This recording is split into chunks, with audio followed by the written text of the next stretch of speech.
Good morning, everybody. I'm Hot Rod Bob, and you've got gas. The Great American Auto Scene coming to you live from the Grand National Roadster Show, and it is our booth sponsored by BUA Motorsports, Bonneville Land Speed record holder. So come on out, see us. We're in Building 4, and with me right now is Lana Christman. And Lana, you have a heck of a family history.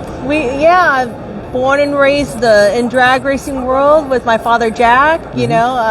It's definitely a family business for us. Family business. Absolutely. But you've taken that business and you've turned it into a job now, and you've got a very responsible job promoting and saving the history of drag racing. I mean, being in this industry, I am so grateful for it and so blessed, have the family history behind it, but then my new career now as executive director of the Lions Automotive Foundation, I'm able to really share that passion with people and spotlight, what goes on shows like this, and understand, the craftsmanship and the passion of our industry. And the Lions Museum, what we try to do is, give it a platform for people of all ages to come out and enjoy what you and I already understand that's out there. Right. And to learn about it and the passion behind it and the craftsmanship behind all this and the history. Like one of our exhibits is the Lions Drag Strip Museum,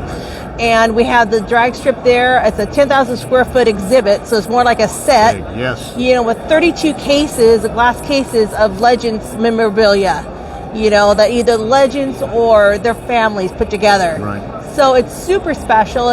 You walk into it and you feel like you're at home.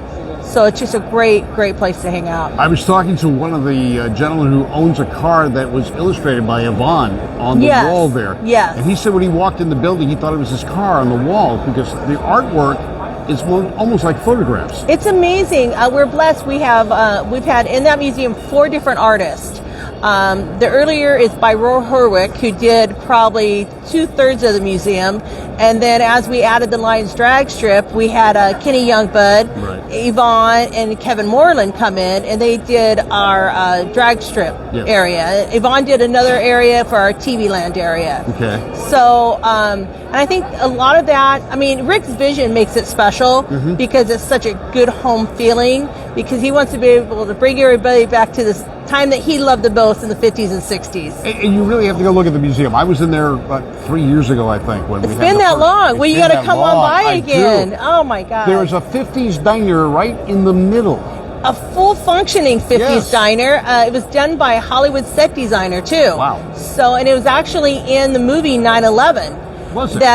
There's a segment where they show where the towers are going down and people are in a diner. That's our diner. That's Rick's diner from the Lions Automobile Foundation. Now you walk into the museum and it looks like you're walking into a town with a bunch of different shops. Yeah. And there's a speed shop, there's everything, and then Rick's got his collection of cars in there. Well, yeah, Rick founded the foundation. He's our chairman of the board. Right. There's about 90 cars that he donated to the foundation, and then he has about another 40 to 50 that are his privately owned cars. But it's great. Like you walk in, you wouldn't know we were even there. We're in an industrial park. You're walking through a 1950s, 1960s speed shop. Right. So as every gallery you walk into, there's a different wow factor. Yes. And you keep going. The further into the museum you get, it's more, you're just blown away. All right. Now you're also starting up, you started up gatherings for car owners. Yeah, we have our car club package on Saturdays, and we try to highlight an individual car club. And we promote them on all of our social media. We put them in front of the museum to really make them feel special, because, that's what keeps us going. Right. We have the car clubs that really keep the vehicles out there, the gentlemen and ladies putting their investments in there, because these cars are exquisite. Yep. So we just want to showcase them, kind of give back to each other. And people can come and see the cars as well as come into the museum. Absolutely. And that's the thing. And we were blown away a few years ago, 3 years ago, I think it was, when Steve Gibbs put on the Cackle Fest the Cackle Fest in the back. Right. And it was the opening, the soft opening. That was our grand opening, and then COVID happened. And but we're overcoming that. We're going to open up our front lot for the weekend shows. Okay. We have a show on April 16th one of the cars that we just restored was the Vulcans Vicky from the Vulcans of Wilmington. I remember. And we're going to have the unveiling of that car in April. We're going to have Road Kings anniversary with a GAAS show in April. I think I'm going to be there for that. Yeah. I think we might hear you. Yeah. We might be hearing your voice whether you there. want to or not. Yeah, you're going to be doing that. I'm going to be doing that. Right. So, all right, where is the museum located? We're in Rancho Dominguez, which is off the 405 and the 710 freeway. Okay. We're freeway close here in Los Angeles. Freeway close, blue line close. We have a blue line station across the street. So we're like I said, we're kind of hidden. But once you get in there, it's a treasure. Yes. Find it. We have a lot of great programs coming up. In April, we're going to be launching our education program, working with the Boys and Girls Club of America, doing after-school programs for ages 6 to 17, and so we're reaching out to the car community, the manufacturers and these fabricators and painters to come out and do workshops and just talk to the kids and get them engaged, because that's our biggest challenge right now in the automotive industry, is keeping this new generation locked in. And teaching them the history of why this is going on.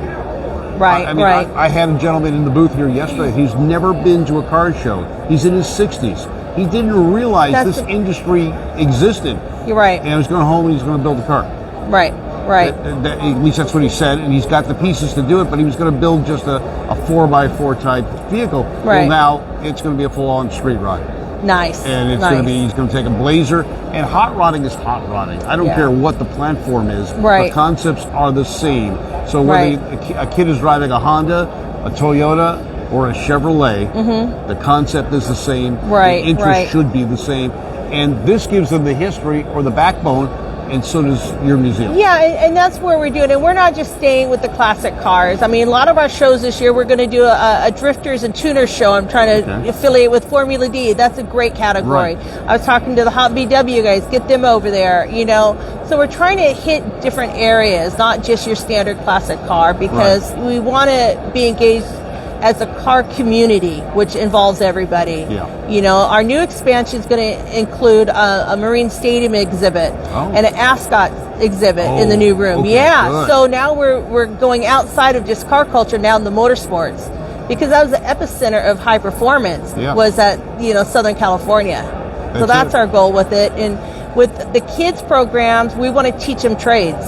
Yes. Not just going and buying a car, but how do you weld that? How do you do body and fab? There's an alternative to college that's more affordable and just as financially rewarding. Well, and I don't even think, not everybody is a 4-year Ivy League person, and they've got some incredibly talented people that, a lot of these cars you see at the Grand National this weekend, they're works of art. Yes. But if you as a high schooler or college kid to go out and buy a car that's reasonable and know how to weld or know how to fabricate and paint, that's your identity. I think a lot of these cars are extensions of our identity. Well, when you go back to the history of this particular show, the Grand National Roadster Show, there were no pro builders back in those days, other than maybe Barris. Right. You had to build it yourself. There was no bubble wrap. There was no prepackaged parts. There was no pre-engineered parts. You did it all yourself. You learned. And a lot of people took that learning and made it a vocation. And we had Ed Iskandarian, 100 years old, here in the booth yesterday. Is he the best? He is. He is amazing. No formal education. Right. It is all self-taught by reading and looking at things. And you'll find that with a lot of these legends. They didn't have that. There's some that did. There's some that did, but a lot of them, it was built off their passion and their love for the car. And I think if we, expose this next generation to that, and we're working with Hot Rodders of Tomorrow to come out to the foundation. We're going to do some engine building out there and work with the high schools to do competitions. And I've worked with them before, and we brought, 8th graders out, and they'd never even touched an engine before. No, they had no clue. But they thought it was super cool when they got to. So it's like planting those seeds, getting the kids in here. Showing kids that there's something more than electric windows on a vehicle. Or there's something called a radio, not a stereo. And I remember putting my son in a car, and he was used to the hot rod. But then he got a friend in the car, and the kid looked at the car and goes, What's all this stuff? Didn't understand it.